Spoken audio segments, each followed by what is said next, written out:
on the channel today. The French police today have said that the two brothers suspected of carrying out an attack on the magazine office have been spotted in the morning. They warned the attackers may be armed and dangerous. According to reports, a petrol pump manager in the Northern Ain region recognized the two suspects after the police released their photographs, adding that the men were seen armed and wearing cagoules in a Renault car. Amid French media reports, the men had abandoned their car. The mayor of a neighboring... There are two investigations going on, Rajdeep, at this point in time. I am standing at the moment in Montrouge, and right behind me, after this bus goes, you'll be able to see the spot where the shooting happened, the second shooting in Montrouge at 8 a.m. on January the 8th. This area was cordoned off up till now, but just a little while back, this area has been opened, and now there are less police people here. So this is one. The gunman from here is also at large. He has not yet been caught. While, as you said, the two other, the Kawachi brothers, 32 and 34 years old, are also at large. Last seen in the petrol pump. They are supposed to be in Renault Clio and heading towards Paris. And the entire security for the police have cordoned off all the checkpoints entering Paris. That is the latest on the brothers. There has also been analysis and investigation going on as to who these people are, who these brothers are. These brothers are actually orphan. Both of them are orphans who came into Paris in 2003, and before that used to live in the northwest of France in Brittany. And one of them was caught and sentenced to 3 years of prison with 18 months suspended sentence in 2005 almost for trying.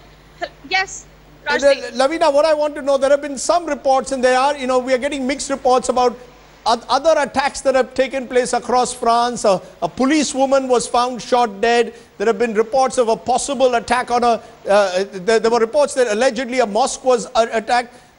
Has there been a fallout, a violent fallout of what happened yesterday, or are these reports still not confirmed? Well, the second one is confirmed, where I'm standing in Montrouge. Behind me is the place, right behind me, where the bus went, is the place where the policewoman, municipality, belonged to the municipality police. She was not carrying any gun, as they can't carry any gun by law in this country, and therefore she succumbed to her wounds and she died. This area was cordoned off and now it's open. As far as the attack in Lyon goes, I can't firmly say, because confirmed reports have not come from the authorities. But if that happens, at this point in time, till yesterday, when I went into Republica, I found that people want to stand united. They have no, as such, any anti-Muslim feeling. They want to stand together, united, more so. But after today's attack, and when I heard about this unconfirmed report, there is some sort of discomfort I can feel in people. People do worry as to why these two things that happened, one in south of France in Montrouge and the other in Paris, though no connection has been established, and police say that there is no firm connection yet. What is happening in France? And so people are wondering and are uncomfortable. Right. Okay. Lavina, we'll keep tracking that story with you on ground zero there in Paris. Appreciate your joining us at the top of the bulletin at 9 p.m. Okay, 2 out of 3 attackers who carried out the attack at the office of Charlie Hebdo's magazine in Paris seem to have been tracked down to the north of France. A massive manhunt is on for the two brothers. The world over, journalists are paying tribute to the 8 cartoonists who were gunned down yesterday. But the staffers of Charlie Hebdo sent out a firm message that the pen is mightier than the sword. They will start the work on their next edition a day after the massacre.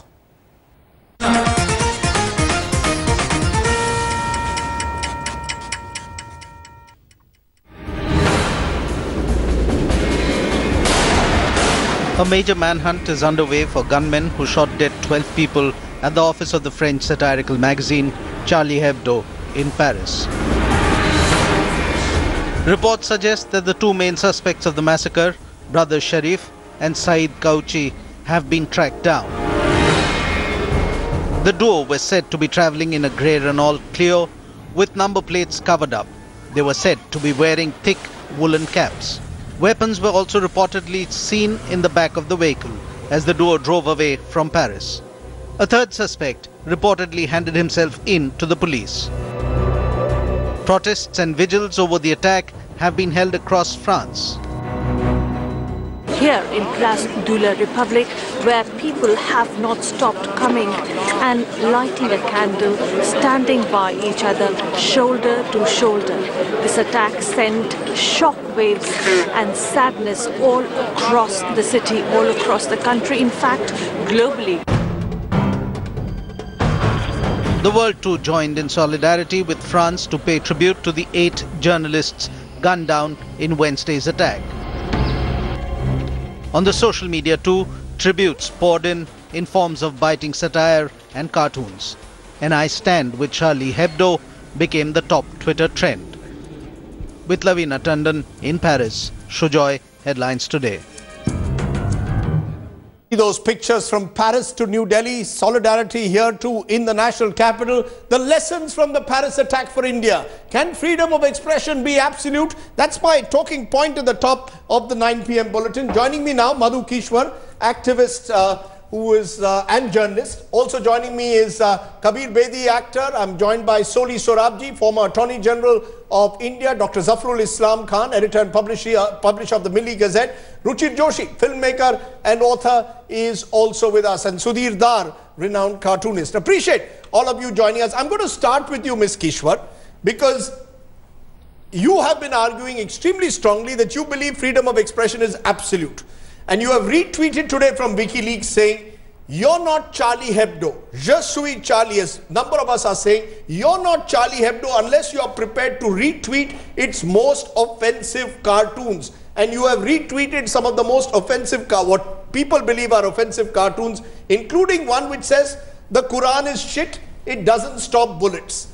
Do you believe that freedom of expression is the only way, that if you are only an absolutist approach to freedom of expression is the way today to express solidarity with those who were tragically gunned down in Paris? First and foremost, yes, let me state it very, very categorically that this is an emergency time. This is the time to stand up for those who have laid their life for freedom of press. The fact that I retweeted those cartoons is not necessarily to endorse those particular cartoons. I may never express such sentiments myself. I would not have used those cartoons, for example, I would not have printed them. However, at a time like this, when there's real emergency, I think we have to stand up and say enough is enough. Yesterday, which means publishing what you're saying in other circumstances could be seen as offensive cartoons that you would not publish in your own magazine. Am I correct? Absolutely. That this is a different moment, and therefore your definition of freedom of expression in this moment would be what I would call absolutist. Am I correct? Not only that, I'm saying freedom of expression comes into play only when I'm willing to hear and listen to those and allow the freedom of and respect the freedom of those who I differ with. If you only talk to the mirror and you only are able to endorse people who agree with you or who agree to your sensibilities, then it's not much of a freedom. Okay.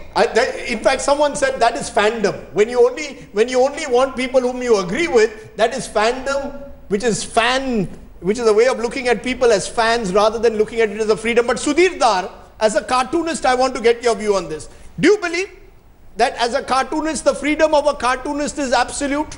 In a country like India, would it be absolute for you that you believe you have the right necessarily perhaps to offend someone? That is your right as a cartoonist. With the freedom of speech comes the right to offend.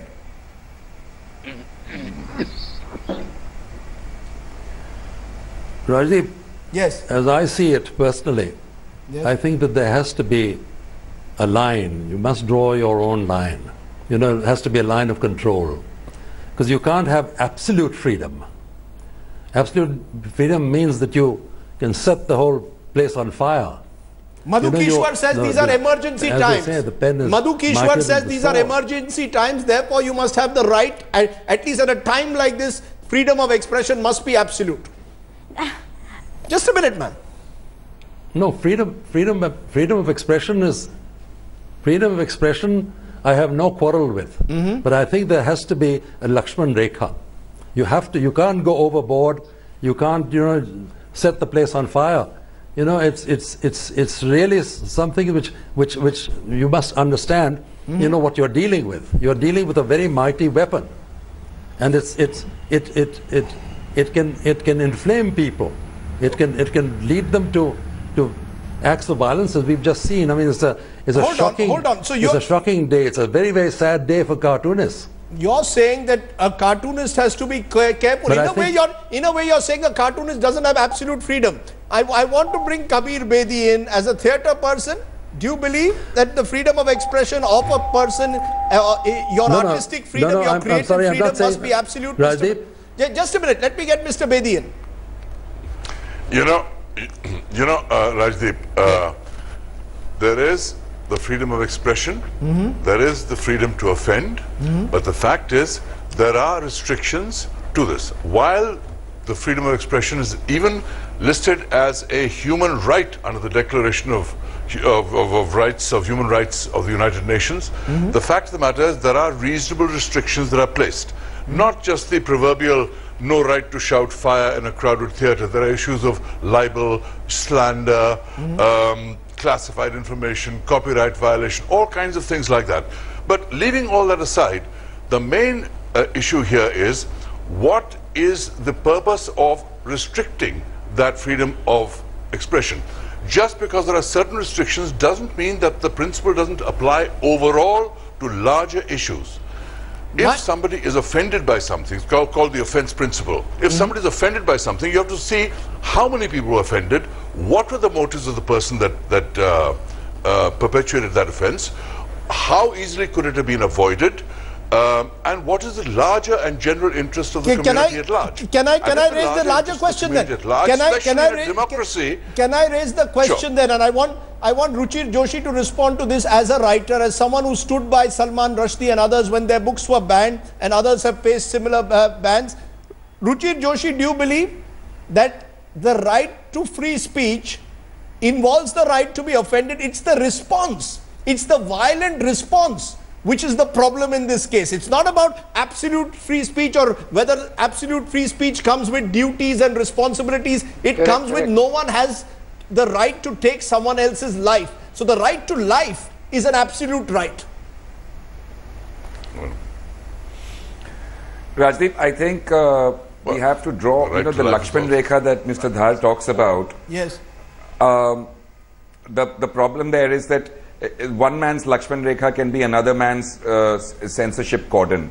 What we have to understand is that inciting someone to violence, inciting someone to kill, inciting someone to attack, that can also come under freedom of expression. That should not be allowed. Okay. Other than that, if I draw a cartoon of one of your holy figures, whether it is a Hindu god or goddess or Muhammad or the Buddha, if you're offended, don't look at the cartoon. If you're offended by a book, don't read the book. If you don't like a movie, start a campaign to boycott the movie. Do not attack the theatres, because Madhu Kishwaram, I hope she will agree with me that the attack on the Hussain Gufa in Gujarat and the chief minister from there, who is now our prime minister, these double standards where, if it's Islamists supposedly attacking someone, then we go crazy. But the VHP or the Bajrang Dal attacking a painting exhibition, whether in Baroda MS University thing, this is our emergency. This is the war we are fighting. So we need to fight that as hard as we need to fight these murderers in Paris. So now this is the crisis we are facing. And in this crisis we have to have certain basic principles. Are we all in agreement in that sense? Madhu Kishore, quick response before I want to widen it to Soli Sorabji to look at the law. Are we all in agreement at least that no one has the right to take someone else's life? That is a given.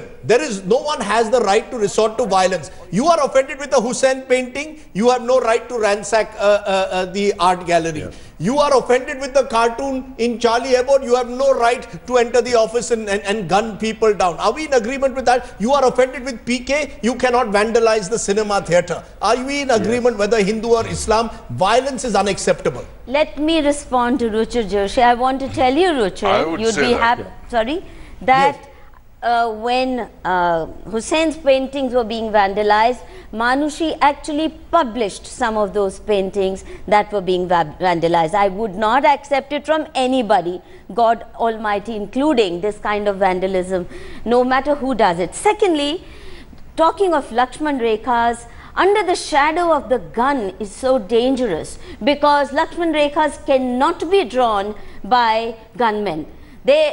I'm also against hate speech, and I do believe people shouldn't be able to allow to get away with call to violence and hate speech, but let courts decide. The tragedy is courts in India are so inefficient and so incompetent, but we need to strengthen those legal processes and not allow gunmen to rule the But the point comes in, Soli Sorabji, then who draws the line? In this case, the gunmen drew the line. The gunmen decided that this was offensive and they would therefore gun down the cartoonists. Who draws the line? Sudhir Dar says, effectively seems to suggest that cartoonists also have to be a little careful. They are playing with fire. Who draws the line? Society, the individual, or the state? Well, Radeep, first of all, let me make it clear that our constitution doesn't accept fundamental right of free speech to be absolute. Out of the question. Under Article 19(2), restrictions are imposed on certain grounds. And our Supreme Court had an occasion to deal with it. And they said, well, you can criticize the religion, you can criticize its tenets, that you don't believe its beliefs are irrational, but you can't abuse and malign the founders of the religion. That's, after all, here in India, religious feelings can be very easily aroused. So I don't agree with the absolute theory of free speech.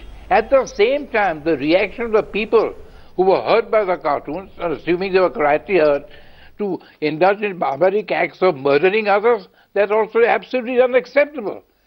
On no ground can that act be justified, even if they're hurt and legitimately hurt by the cartoons. So therefore, let's draw a balance. You have a right to... Who draws it? Who draws it? Does a judge... Who draws it, Soli Sorabji? Does a judge draw it? Does does a mob draw it? Who is going to draw this line? That's the worry in our society. What may be offensive to me may not be offensive to you. So who draws the line? It must be by some judicial authority. It can't be subjective. So you're saying any criticism may be offensive. So you're saying if there's a cartoon I find offensive, I go to the courts. If there's a cartoon I find offensive, I go to the court. Ruchir Joshi is saying don't see it. Ruchir Joshi is saying just don't see it. Absolutely. That doesn't matter. Let me just explain, please. Yes. If the cartoon is offensive, then it may be forfeited. The state may take action against it. But not the person who is offended to take action of taking the life of another person. That's what I'm saying. The reaction is totally unacceptable. I take your point. I think on that there is absolutely no question of arguing with the basic point that no one has the right to take anyone else's life. But Dr. Zafrul Islam Khan, that's exactly what's happening. Even if he's offended. That's exactly what's happening. It's one thing for any group to feel offended, to say that this denigrates the Prophet, and you have every right to say that. And even in the Indian law, under section 153A, you can go to court. Why is it that fewer and fewer people want to go to court? Why is it that more and more people want to settle this through the power of the gun, or in a sense through muscle power? You see, there are insane people in every society, and there are people who will not go to a court, who will take the law in their own hands, and this is what has happened in Paris yesterday. But let's be clear, in this country, if there was a cartoon which was drawn, which depicted the Prophet in the manner that Charlie Hebdo had depicted the Prophet, let's be clear, would anyone allow that? Would freedom of expression prevail over the right to feel offended as a Muslim? No. Let's be clear about it. Would you go to court, or would you go to court, or would you go to the streets? Or would you endorse I will go to the court, I will go to the government, I will appeal to Parliament to intervene. I will not do what these people have done, And I think most of our people here in India will never do that. And we feel offended that such thing has happened. It did happen with satanic verses. It didn't happen with the Taslima Nasri. It did happen with the satanic verses. And I may point out to Madhu Kishwar, it didn't happen with an MF Hussain. And it has also not happened in the past, Madhu, when Hindu gods also have been depicted. Bajrang Dal activists have come out on the street. But let's be clear. You don't have to clarify it to me, because I stood up at that time. No, you may have. Said, no, you may have, but you have made the point at times that Muslim groups get away in India in a manner that Hindu groups are not allowed to get away. Look at the difference. No, but look at the difference. That's wrong. Look at the difference. Yes. No, Bajrang Dal cannot get hold of more than 20 hoodlums to go and vandalize theatres. I'm proud of the fact that there's so little endorsement that they can't do that. People are upset with PK. Even I've written a very critical review of it. But I would never justify or endorse or allow these people to get away in our name.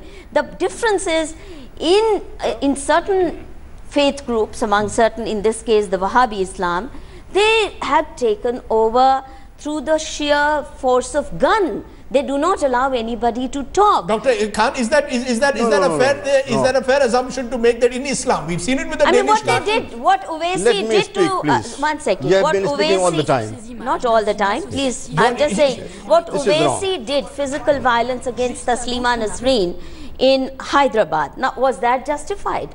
Just as I hope that what happened with MF Hussain, that he was sent into exile, was also not justified. Is it that the mob gets away? Is it that Ruchir Joshi, the mob gets away all too easily? We saw it with Salman Rushdie. We've seen it in the past. Mob, whether Hindu or Muslim, gets away because the mob has the power of the gun or the power of the of muscle power. Hindu mobs have not thankfully taken to gun, and I hope they never do. I hope they never do. Yes. Rajdeep. Go ahead.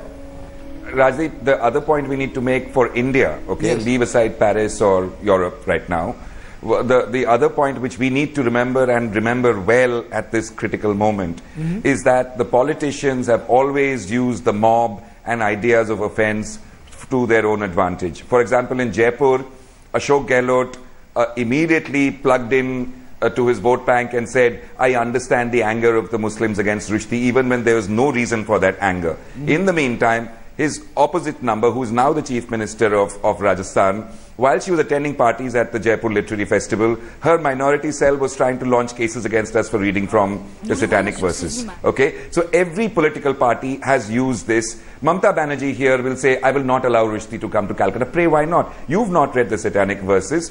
None of your Muslim vote bank has read the satanic verses. And satanic verses was done in 1978 to 79, 1989 or 87. Why is this man not allowed to come to your city now? Every political party, the left front is compromised on Taslima Nasreen as well. All our politicians try and shift around freedom of expression and this hurt sentiment business to their own advantage, which is something I don't actually see anything but the right wing in Europe doing. You know, so but that's exactly, to learn from again. But Ruchir, that is exactly, and Kabir Bedi, that is exactly what the Indian state has done over time. If a small group of people, Madhu Kishwar says 20, 30, but usually if there are even 10 people go and protest, suddenly you have a situation where the state buckles. On several occasions, state has buckled in the past for various reasons, including Narendra Modi in Gujarat when it came to Parzania, including Rajiv Gandhi when it came to Salman Rushdie and satanic verses. India was the first country in the world, in fact, to ban the satanic verses. So in our country, we seem to get excessively sensitive about so-called hurt sentiments. Why is that? There is also the question of getting excessively sensitive about fringe groups objecting. Anything that is said by normal rational people can be objected to by fringe groups who are fanatical, who are fundamentalist, who are intolerant, and therefore make a big issue out of it. But why does the state buckle? The space given by the media also. Buckle? Look at France. Look at France. The Hollande has stood by the weekly. The weekly is going to come out next week. In India, that would never happen. Precisely. In India, the weekly would be stopped forever. Why is that? Why does our state buckle so easily? Rajdeep, I agree with you completely. I agree with you completely. In fact, as far as I'm concerned, the only reason for suppression of freedom of speech would be if there is a clear and present danger to the life and safety of people. That's the only reason I would say that freedom of speech should be suppressed. Other than that, it should be upheld, and when the government buckles, it is for those of us who believe in the freedom of expression to criticize them and become as noisy a group as the fundamentalists and the bullies who have forced the government to buckle, if the government buckled and when the government buckled. Soli Sorabji, why does the Indian state buckle so easily? I've given the example of Satanic Verses. Parzania is another case where the chief minister decided he didn't want to show a film which might show his government in bad light. Why is it that the Indian state often resorts to censorship, sometimes under pressure from fringe groups, sometimes on its own? Why is it the Indian state as committed to free expression as the French state is? Rajiv, your question, or let me answer. Yes. Rajiv, it's a tragedy that instead of suppressing or going against the people who resort to violence, they suppress free speech. You see, people can see hurt and insult in anything. They may be hypersensitive people, where no insult is there, no hurt is intended. So therefore, the unfortunate part is the state's inability or reluctance to deal with those people who really should be suppressed, who are attacking freedom of speech, and not to suppress freedom of speech. But what should be done to them, Soli Sorabji? They're never sent to jail. Let's be honest, the Shiv Sena, for example, for years in Mumbai, when anything was written which the Shiv Sena was offended by, they would go and storm the newspaper office. No Shiv Sainik has spent an extended jail term for it. You get bail in 2 days. That's the problem with the law in this country. Well, there's a reflection on the legal and judicial system, but we're talking the principle. They should have been sent to jail if offence was made out. But that one instance here and there doesn't affect the principle. In short, freedom of speech, in my mind, is not absolute. But it has not to be curbed on account of sensibilities of hypersensitive people who see hurt in every sentence or injury in something else. It must be by a judicial authority to determine whether that particular speech or anything was intended to calculate. By the way, the Supreme Court has dealt with it. In the case of Ramjira, it's open to criticize. It's open to criticize the tenets of a religion. Sir, I take your point. For example, the you problem, think I won't believe in miracles. Yes. So the problem is by the time the judiciary intervenes, the book is banned or the or the film is censored. Because I just want to know from you, Sudhir Dar, as a cartoonist, as one of India's senior most cartoonists, could you ever have anything remotely like Charlie Hebdo in this country? Something which is not just satirical, it really pushes the boundaries of satire.